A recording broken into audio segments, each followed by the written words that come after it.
Morning and welcome back once again to your Home Based Ministries Network, to your Cup of Joy, your morning devotion. Good morning to the Evangelist Dexter Friday, Sambri de la Rosa, and top of the morning to each and every one of y'all up there. Verse 1, we are in the book of Colossians again today, chapter 4 from verses 1. Alright, remembering where we left off, being told how we should act in obedience to the word concerning our jobs, occupations, and vocations being pleasing to God. Here, Paul addresses who he calls the masters, practically to be applied to employers, supervisors, those in leadership positions. He says, "Give unto your servants that which is just and equal." This is not a request. To a God-fearing man who is in the position of so-called masters, the Bible has instructed you to give, give, unto those who serve under you, and not according to your pleasure. But what is just and equal? What is just? Give them according to the work they perform. It is unscriptural and not God-fearing if, as a believer in Christ, you withhold a just payment to any in service to you. Now, if this instruction is of God, then if this is not obeyed, then the disobedience aligns with the devil. So these works, if you are a believer in Christ, have to recognize and swiftly depart. You have to recognize them and swiftly depart from your actions even right now. Treat people justly and equally. It is the wisdom of God. He then gives a reason why, and that is, you who are treated unfairly also have to remember that you have a master in heaven. Those who treat people unfairly, remember that you have a master in heaven, and he respects no person. So we are sure that this is addressed to the believers, as we see only that you can have God as your master in heaven. Be warned, and if you know of situations like this and choose to be silent, as I said, the upholder is as good as the thief. What it all aligns with is that you all really do not fear God.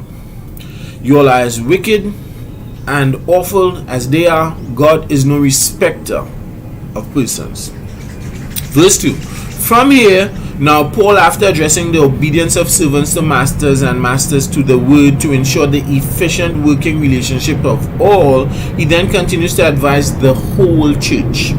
So he says to continue in prayer, be alert and thankful at the same time. Your continuance in prayer increases your understanding in spiritual matters.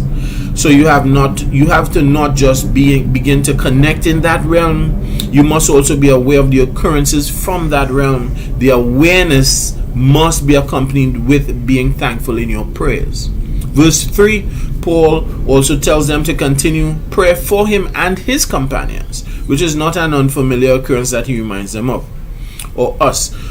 He, however, asks them to specifically pray that God opens what he calls a door of utterance. A door of utterance, a portal of communication in the Spirit, to reveal to them the correctness of the understanding of Christ, which he calls the mystery. Believers, reading the scriptures is one thing. Real revelation of the word is just something else. You see, the word is Christ, and although it is right in front of you, it still stands as a mystery. Only God, and through prayer, can it really be revealed to any of us. You aren't getting true understanding of the mystery without prayer and the allowance of God to grant you its wisdom by opening the door of utterance. So don't take the work of the ministers of the gospel simply. The work is ordained and deeper and clearer. They reveal the scriptures to you, has to show you their relationship with God. How they reveal the scriptures to you has to show their relationship with God, because the clearer it is made to you, it is the longer the door of utterance was open to them. The mystery of the word, continue to pray for them. You must recognize the clarity. So he then says that he is in bonds. He is in bondage to declaring the mystery of Christ. When you become in bondage to it, then as Paul, it is your ordained and declared focus. It's your ministry. It's your master. And you can only have one master. So what has you in its bonds today? Is it the mystery of Christ? See what has you in bonds. This is Pastor Solomon de la Rosa in God's grace.